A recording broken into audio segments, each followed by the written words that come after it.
whether this appear in the transcription.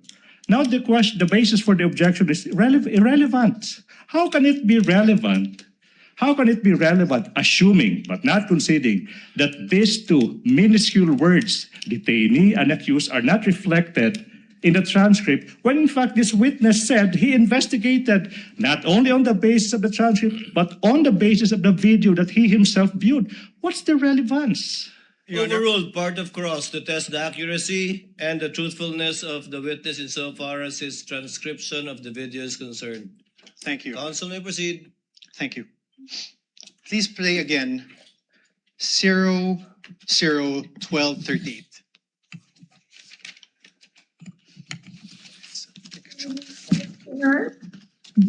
Sinabi nila sa iyo. Kaya yung content. Diba sinabi nila sa iyo, namin yung consent. Sa akin, you notice if you were in the hearing, di ba? Sinuspend po ng Chairman Chua yung session. Tapos, nung sinayin po ako ni Congressman Castro in contempt, then after that, nag-rule sila. Tapos, then sinuspend niya. Tapos lumapit po sila, nag-hadlock sila, and then they called my lawyer, and then told him na kausapin ko. So lumapit ako, and I really apologize. I said, you know, that letter to the Commission on Audit was really a position of the agency. It is our stand. Like all, di ba, like, meron kang points na gusto mo i-raise. We respectfully parang raised our points to the Commission on Audit. Alam ko, hindi naman po yung mali kasi that was our right as an agency. Because there was an ongoing audit investigation. Pero hindi naman namin kinukuha.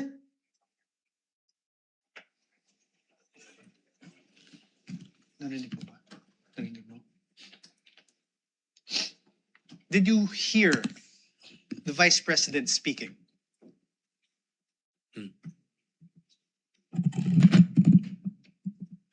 I don't hear. Can you please play again? Mr. Calilong, you're reminded, please answer I don't hear, through sir. the microphone. Can you please play it again?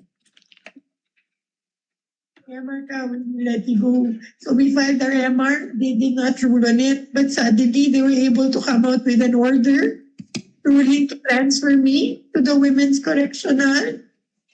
Sinabi nila sa iyo. Diba sinabi nila? There. Did you hear that? There are sounds, but I can't distinguish the words. Can you play it again? Your Honor, asked and answered. What's the point? Okay, withdrawn, Your Honor. No further questions.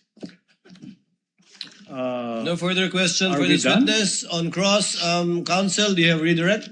Of course, Your Honor, please, for the utter failure I of was hoping you won't, but yes. for the please utter continue. failure of the respondent to Counsel, debunk. before I recognize counsel for the prosecutor, Your Honor, Senator Judge let's strike. Tulfo Rafi is recognized. Your Honor, sorry, may I move to strike that statement of the Oh, prosecutor? how can it be, Your Honor? That's my manifestation. I'm about to answer the question of the presiding officer. We will review the journal tomorrow. I did not even hear anything Yes. that is strikeable, Yeah. counsel, but we will review the journal tomorrow. Your Honor, he said for the utter failure of the respondent.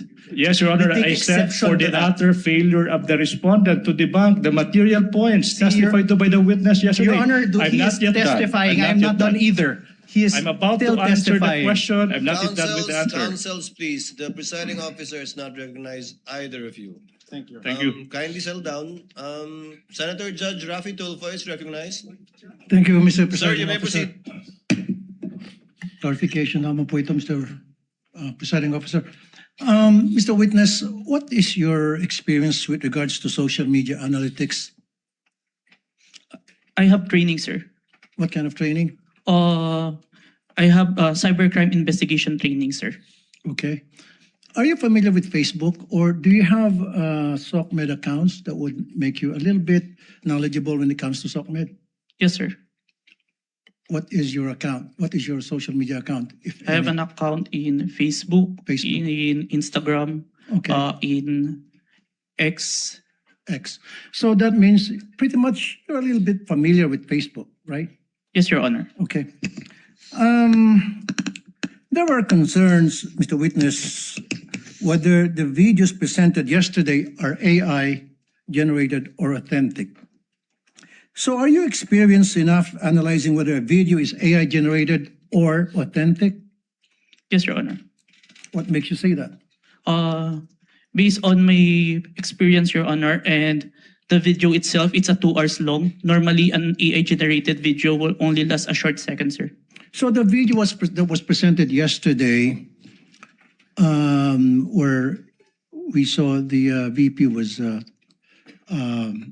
saying something or talking to that effect.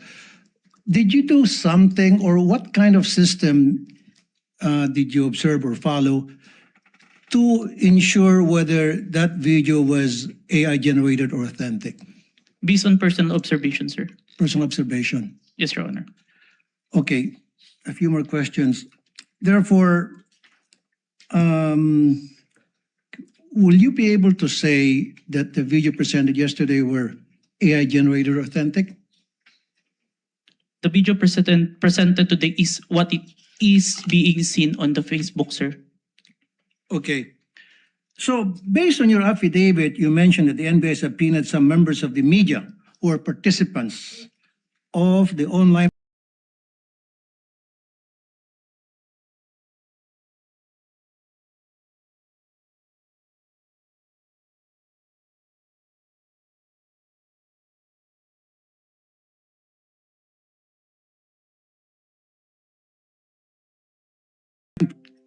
If my memory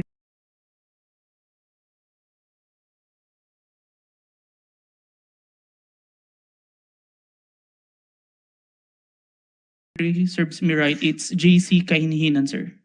Okay. Who is JC? Staff of the Office of the Vice President, sir. Okay. Who are the participants? Uh, And how many participants were there? If you can remember. As far as I remember, it's at least 40. 40. Okay.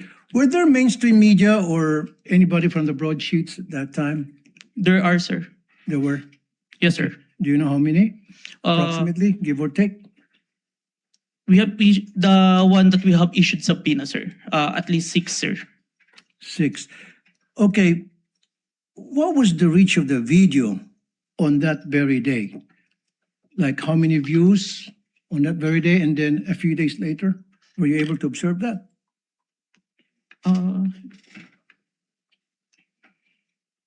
I can't remember, sir. You can't remember. Okay. How did it spread? O paano kumalat sa SOCMED yung videos that was presented yesterday, as far as you know, when you did an investigation? It became trending, sir. It became trending. And my last question is, kasi in-establish dito is inciting to sedition on top of yung sa sinasabing grave threat. Ano yung mga comments na napansin mo doon sa video? Can you give us an example? One of the comments, because on the video November 23, there were mentioned about people power when asked a question by Princess Maui. Uh-huh. And the Vice President agreed, and ang laban ay wala sa EDSA, nasa Malacanang, and there are responses from the comments, but it's not documented. That is agreeing, sir. No further question, Mr. Presiding Officer.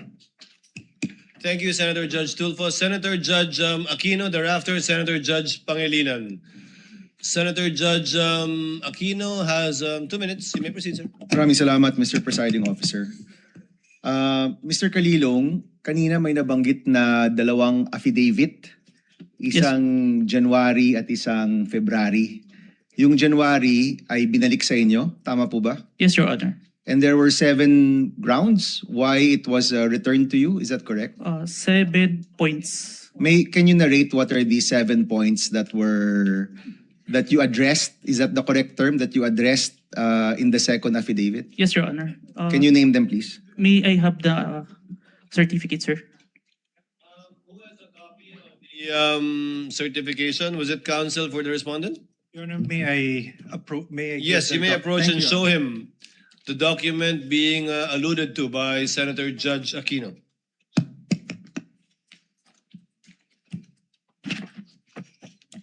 Note 1. There is no affidavit of the person who recorded the video entitled BP November 23 Press Con at Batasan through Open Broadcast Super Studio and in turn stored in the DVD. Number 2. The press briefing conducted on October 18, 2024 was not recorded and or stored in DVD, and there was no TSN of the said briefing and the necessary affidavit of the person taking the TSN.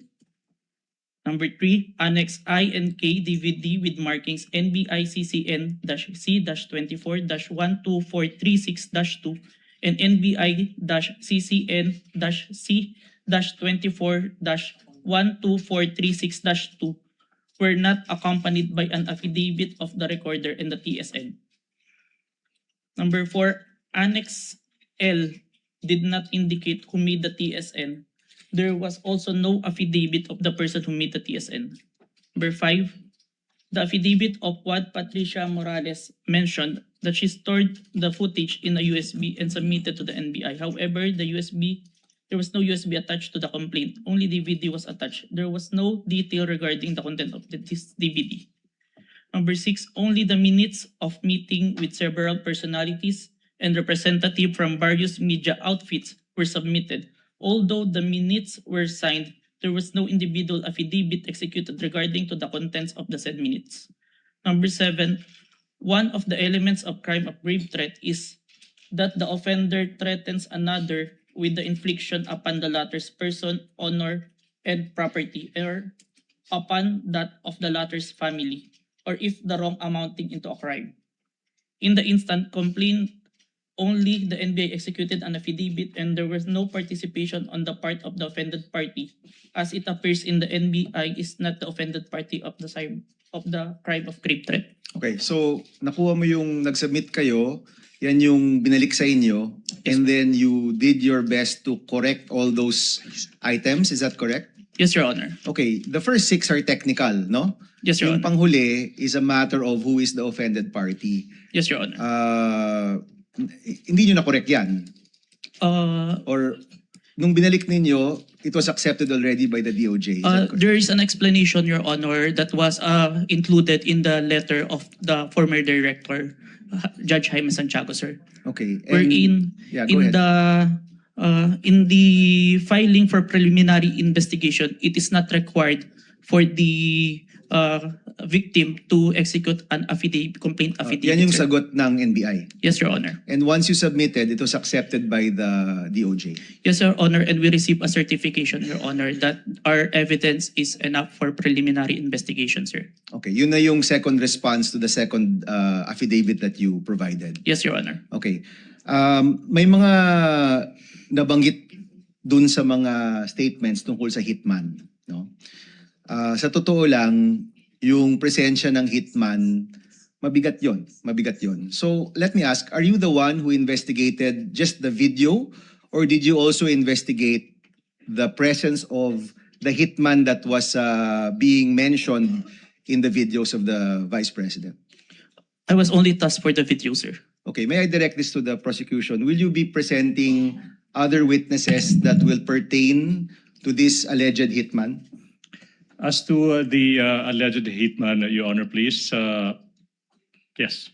Yes. So kayo, Mr. Kalilong, hindi kayo nag-imbestiga niyan. Wala kayong alam tungkol dun sa presensya ng hitman. Yes, Your Honor. Okay. Mr. President, I will refrain from my questions and wait for the witness pertaining to the hitman. Maraming salamat. Noted and entered into records, Senator Judge Pangilinan, thereafter Senator Judge Ontiveros, and then Senator Judge Villanueva. In Thank the you, order Ms. that they Thank raised you. their hands. You have 2 minutes.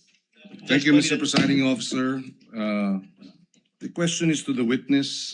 Kanina tinanong sa iyo ng Defense Counsel or Counsel for the Respondents na kung ikaw ay abogado.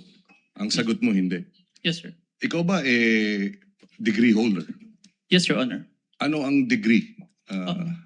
Bachelor of Science in Accountancy, Bachelor of Science in Accounting Technology, and I'm a certified public accountant, sir. So you're a certified public accountant. Yes, Your Honor. Kahapon, tinanong ko sa iyo yung training no? Kasi nabanggit mo nagkaroon ka ng mga training. Ang nabanggit mo kahapon, 2 weeks ng training. Yes, sir. Pero on what matter? Only on photo and video authentication, sir. Okay. Meron pa bang ibang training na ikaw ay you went through bilang expert or competent witness sa usapin ng digital technology, cybersecurity, online training? Meron ba? Yes, Your Honor. Anong mga ito? I mentioned that I have a training in Certified Computer Hacking Forensic Investigator. I have a training in Computer Forensic, Mobile Forensic, and Photo and Video Authentication training. I have also training in Cybercrime Investigation. We also undergone a 480 hours training on cybersecurity. And a training before we start the bureau, we have undergone the NBI Academy, which teach us all the aspects in investigation, sir. Okay, and siguro last question. Ang training na ito, puro local ba o meron ding training sa ibang bansa? I have an international, sir, recently. Ano yan? It's a training in Strasbourg. Okay. The name of the training is...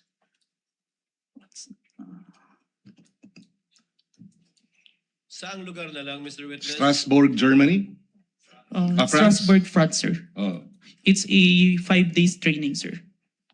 And meron pang ibang international seminars na inattendan mo? International, sir, but it is conducted locally, the Interpol, sir. Interpol. Yes, Your Honor. Okay. I have no further questions. Thank you, Senator Judge Salamat. Pangilinan. Senator Judge Ontiveros is recognized. You may proceed, ma'am, and you have 2 minutes. Salamat po, Mr. Presiding Officer. Para sa Counsel for the Defense, Mr. Presiding Officer, just for clarity, ano pong relevance nung video na ipinakita ni Attorney Zuleika Lopez? Sinasabi po ba ng depensa na yung mga alleged threats o alleged incitements ni VP Duterte ay prompted nung detention ni Attorney Lopez? Yes, Your Honor. There was a systematic oppression made by the House of Representatives dating back from their even before their mini trial, Your Honor. The committee headed by Representative Joel Chua began investigating the Vice President and her people, even when Attorney Zuleika Lopez was being interviewed by the House Committee of Quadcom Committee, Your Honor. Even if she was answering the questions faithfully and to the best of her ability, she was cited in contempt, detained. Her lawyer was not allowed. Her lawyer was not allowed to be with her when they were trying to detain her in the Women's Correctional Facility, Your Honor. So, Mr. Presiding Officer, Counsel for the Defense, position po ba ng depensa na pwedeng palampasin ang alleged grave threats kung may masasabing lehitimong dahilan para magbanta? Your Honor, that is not the point. No. Mr. Presiding Officer, I am making a point through my question and I am asking the good counsel for the defense dahil sinabi nila there was a systematic oppression that yes, yan po ang nag-prompt nung alleged grave threats and alleged incitements ng Vice President na prompt po ng detention ni Attorney Lopez na kanyang inilarawan sa ipinakitang video kanina. Kaya itinatanong ko kung yan ba ang posisyon ng depensa na pwedeng okay lang or pwedeng tanggapin ang grave threats kung may masasabing lehitimong dahilan para magbanta. Yes, Your Honor. Before counsel Yes, for Mr. Presiding responded answers, although he already answered in the affirmative, You know, Your Honor, I was just referring to before. We'd like to remind the senator judges to be cautious in making counsels for either party make conclusions of law and fact instead of presenting evidence through a witness they will present or through direct, cross, redirect, or recross. Because if he answers Senator Judge Ontiveros, that would effectively place on record a conclusion of fact and law, not drawn from a witness, which they can very well do so during their closing remarks. And when I allow him to speak by way of repartee to the peroration yesterday and discussion yesterday by counsel for the prosecution. But other than that, as agreed with some of the senator judges, we would try to limit the answers of the counsels for the parties. With your indulgence, Senator Judge Ontiveros, please. I submit, Mr. Presiding Thank you, ma'am. Officer, may I just in closing make of record that I also appreciated and also submitted to the ruling of the presiding officer yesterday because I appreciated that it partook of the history of impeachment proceedings in this court. Pinag-aralan ko rin po ng maigi ang mga nakaraang mga impeachment trials at di hamak na pati noon naging liberal ang pagpapahintulot nila sa mga katanungan ng mga senator judges para lang mas maliwanagan ang iba't ibang punto. So I again thank the good presiding officer and again reiterate my submission to his ruling and thank the good counsel for the defense for his response. We thank Senator Ontiveros for indulgence and understanding. Senator Villanueva. And thereafter, Senate President Gatchalian. You may proceed, sir. You have 2 minutes. Thank you, Mr. President, Mr. Presiding Officer. May I just point out something to the witness? Mr. President, Your Honors, the witness mentioned yesterday that reported statements of the Vice President were referred to the Presidential Security Command and evaluated in coordination with the National Security Council. Just to assist the court in evaluating the relevance and weight of the government security response in determining whether the respondent's conduct constitutes an impeachable offense. May we know from the witness could the witness explain yung threats po ba, how threats against the president are ordinarily assessed by the government? Kasi dito yung lumalabas yung pag-weigh natin whether or not meron bang bigat yung threat o ito'y ordinaryong threat na nangyayari sa pang-araw-araw nating buhay. Specifically, Mr. Witness, what factors are taken into account in evaluating a reported threat and in determining appropriate measures? I can't answer on the part of the NSC or TNO because I'm not part of the institution. In your in your capacity as an In my agent? capacity, Yes. one of the consideration if it's a active threat, if it's the one giving the threat is capable of doing so. Meaning If someone high-ranking officials, and if you say an high-ranking official, have a capability or power over to implement those such threat, it is considered, sir. example, a mayor, perhaps? Would you say a high-ranking official? A congressman? Not- Or yung basihan po ng kanyang threat. Kunyari, ang threat ko, dadalhin kita doon sa buwan. Wala naman akong space shuttle. So, wala din pong bearing yon. Is that the correct assumption? Not only, sir, but also how it was delivered, sir. Like what was mentioned in that I mentioned previously, it was mentioned that no joke, no joke. It's a serious. So, that is the... One of the considerations, That's sir. the consideration. Thank you very much. And lastly, Mr. Witness, you made mention na submit mo sa DOJ noong January 30. Is it the same affidavit that you submitted to the HOR? The one that submitted to the HOR is the affidavit dated February, sir.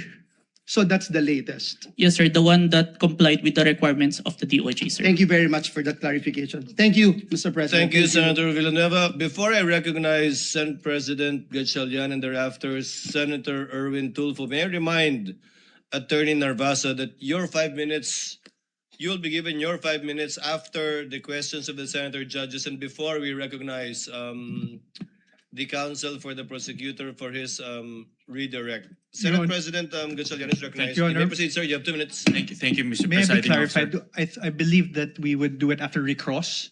So You it's- want, I heard cross. Sorry, After Your we Honor. cross. Yes, Your Honor. Thank you, Your Honor. Better for us. Yes, Your Honor. Thank you, Mr. Presiding Officer. I just have a few questions, clarificatory questions. Narinig ko ho kanina ginong testigo na nasabi niyo may 40 media personalities doon sa press con. Tama po ba? Yes, Your Honor. Pero ang inyong inimbitahan, 6 lang. Yes, Your Honor. Bakit 6 lang? The 40, we see the number of participants, but the number of person who asked the Vice President during that time, it's limited.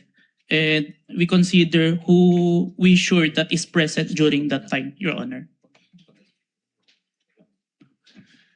Meron bang kayong criteria kung paano pipiliin itong mga media personalities or kung sino lang ang nagtanong? Kasi kahit hindi ka naman magtatanong, nandoon ka naman, naririnig mo yung mga diskusyon, meron ba kayong mga criteria kung paano pumipili ng media personalities?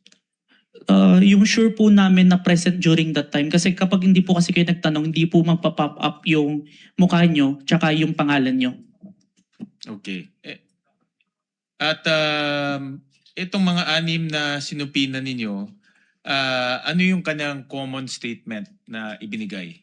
Kinonfirm po nila na present sila during the November 23, 2024 press conference, and yung utterance po ni Vice President narinig po nila. Okay, I believe ilan dito sa mga personalities ay ipapatawag rin. So, topic.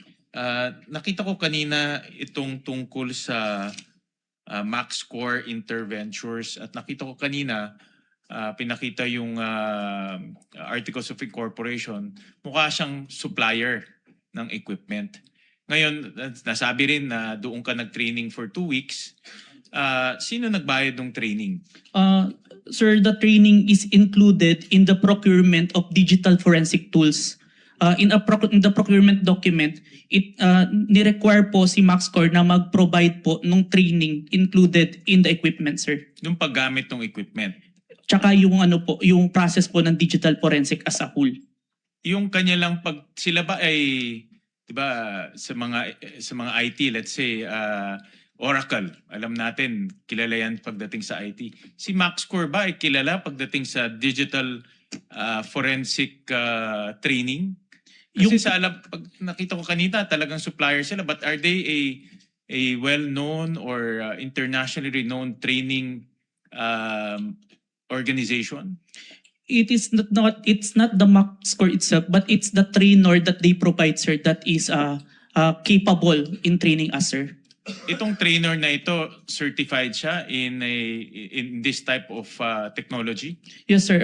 The trainer has a lot of certifications in relation to digital forensics, sir. Can you name a few certification na meron itong trainer na ito? I can't remember, Let's sir. say Oracle or let's say Microsoft, di ba? May mga ganyan No, yan. sir. CompTIA, sir. CompTIA training. I believe he also have a certified ethical hacking certification and a lot more, sir.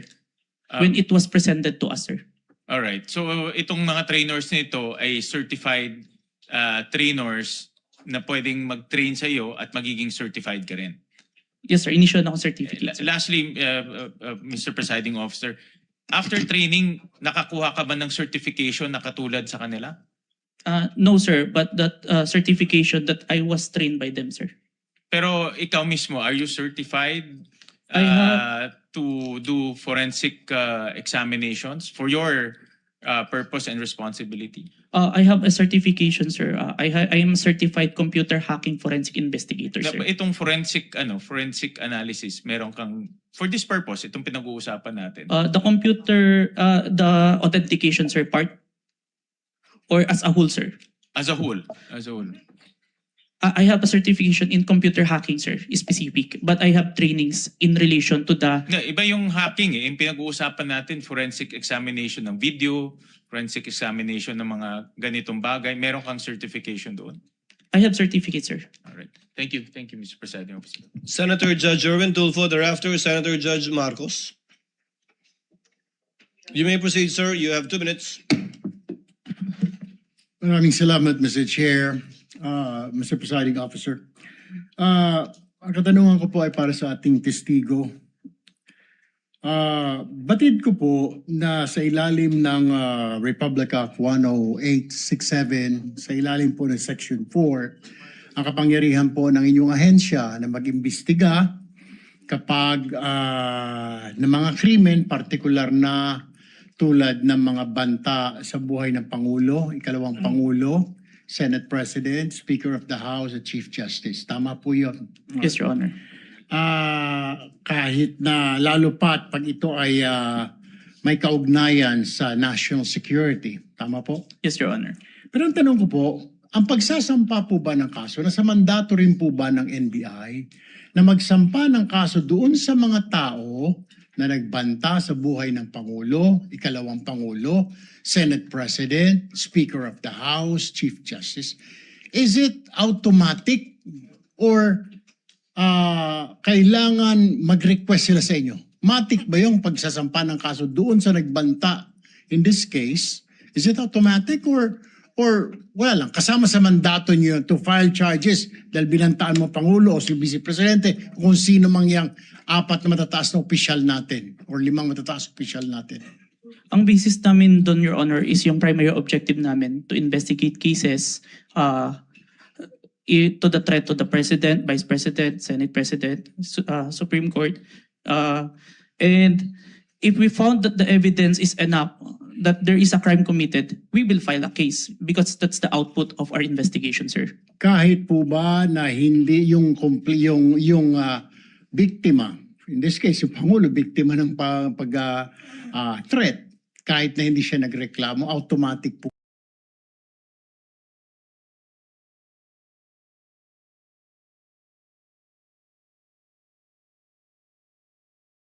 po yun, kahit na hindi siya nagreklamo sa inyo? Yes, Your Honor. Okay. Hindi nyo na siya kailangan tanungin pa na, Sir, gusto nyo po bang kasuhan namin ito? Wala nang gano'n. You will never ask. Sabihin natin, hindi lang Pangulo, Vice Presidente, nangyari din sa Vice Presidente o sa Speaker of the House, sa Senate President o sa Chief Justice. Hindi nyo naman lang siya afford to ask him like, Sir, will you go to the process kasi magpa-file ka po ng mga affidavit, this is a long process, etc. Kahit na Pangulo ka po, may pipirmahan ka mga affidavit.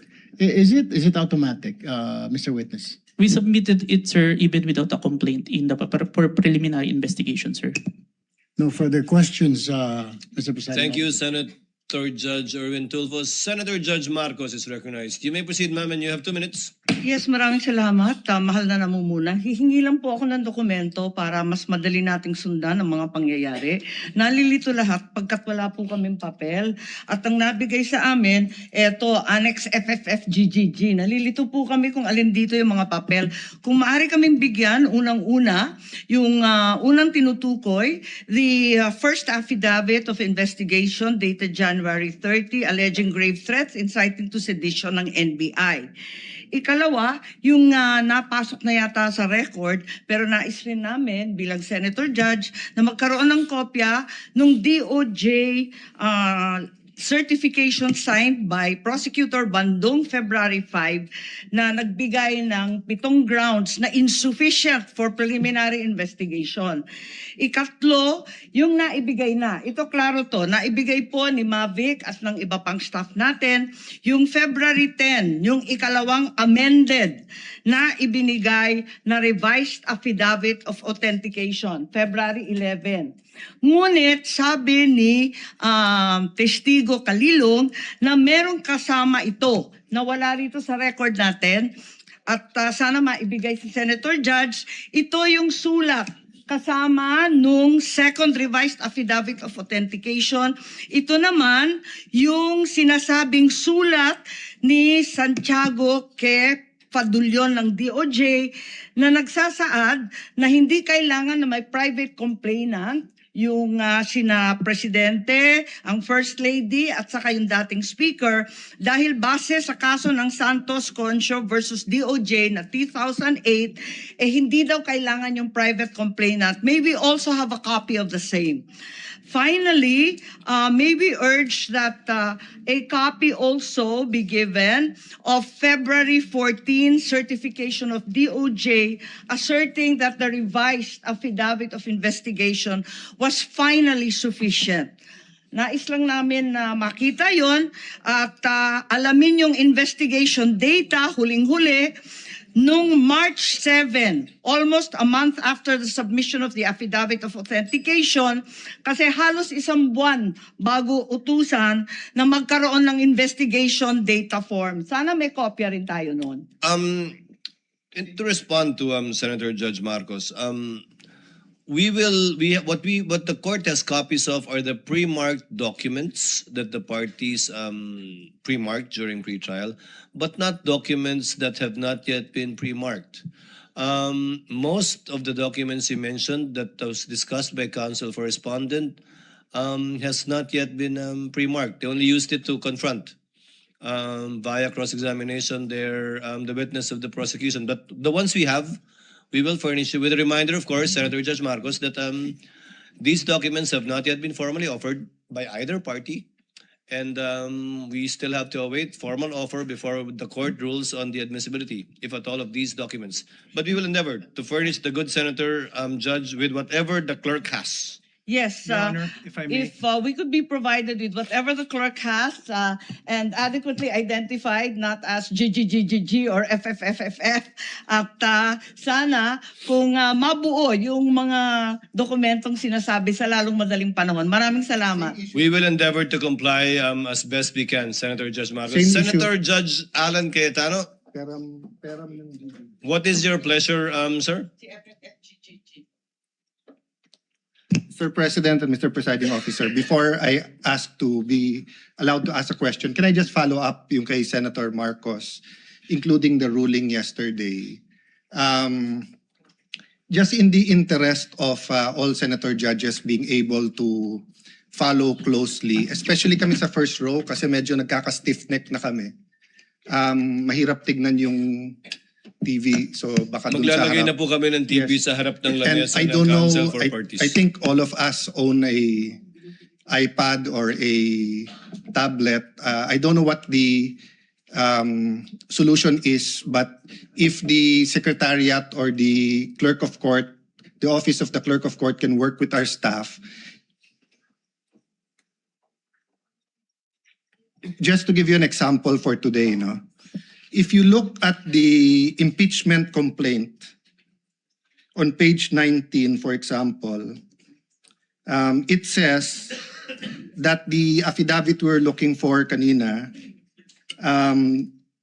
footnote number 72, is this one, in the impeachment complaint, no? It's found on Annex G. Okay, so this is Annex G. If you look at Annex G, it is a certification, not an affidavit. Okay. So where do you find the affidavit mentioned in the impeachment complaint? You actually find it in Volume 14, Annex FFFFFFFF-GGGGGGGG. So before I can even That's not say dash, that, that's FFFFFFF to GGGGGG. yes. So even before we finish saying that, Your Honor, Mr. Presiding Judge, medyo mahirap. To further complicate, the annexes when delivered to us was labeled annexes. And then when it was pre-marked, iba na yung marking. That is correct. Okay. So to clarify, I'm not asking both the prosecution and defense to give us any documents in advance that will prejudice their presentation or the rebuttal. I do understand that it has to be offered, but to speed things up and to make sure we understand, in the same manner that they're asking the witness to examine it, maybe we can be given a copy to examine at the same time, whether digital or actual copy. I don't want to impose upon them to print 24 copies. But again, anyway, it's Wednesday. We have Thursday, Friday, Saturday, Sunday for our staff and the clerk of court to meet. I think So we already have a solution for you, Senator Judge Cayetano, as well as for Senator Judge Marcos.